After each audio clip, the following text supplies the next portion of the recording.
نو الله ورته فرمایي چې ګورې د هغه شي تمنا مه کوئ چې غیر اختیاري اوس نو ښه ده ته بدعت سوی نو تو غیر اختیاري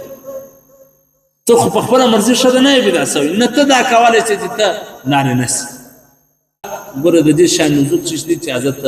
ام سلمه رضی الله تعالی عنها او دغسې نورو صحابیاتو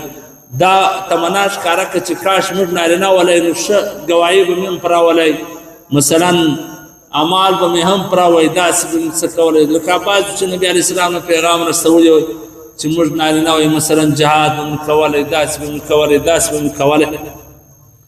نو ځکه دغه آیات نازله سو چې تی دا تمنا مه کوئ بلکې کوشش جاری وساتي په ذکر کې په تلاوت کې په اعمالو کې په عباداتو کې یو زنانه کولی شي چې د نارینه سره مخته شي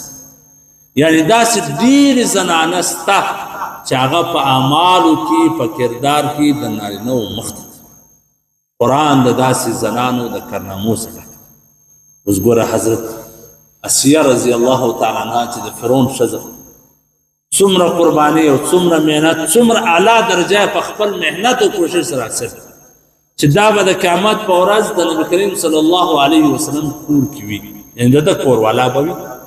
د نبي علیه الصلاة وسلام د کور والا څه غټه مرتبه د قیامت په ورځ د یوې ښځې به ځکه نبي علیه الصلاة وسلام د قیامت په ورځ د ټولو څه په لوړه مرتبه وي د ټولو څه په لوړ جنت کې به وي په لوړ مقام نو ظاهره خبره ده د کور والا به د ده سره په هغه کور کې ورسره نو حضرت اسیه رضی الله تعالی عنها چې فرعون راوغوښتله مثلا فرعون ذی الاوتاد فرعون میخو والا په لاسو پښو کې به میخونه وټکوله مثلا دا خپلو مخالفینو دا کور والا څومره غټه بادشاهي یې ټکراو کړه فرعون دمکې ورکولې زه به داسې درسره وکړم داسې به درسره وکړم دې څه ورته والفقد ما انتقا چې څه دې په وسه کېږي چې څه دې په وسه خیر فرعونیانو په لاسو کې میخونه وټکوله غټې غټې ګاډې پرې لکه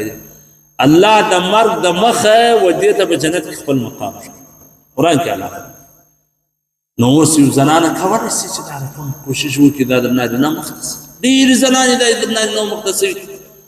نو الله ورته فرمایي چې ګورې د هغه شي تمنا مه کوئ چې غیر اختیاري اوس نو ښه ده ته بدعت سوی نو تو غیر اختیاري ته خو په خپله مرضي ښه ده نه یې بدعت سوی نه ته دا کولی چې ته نارینه سي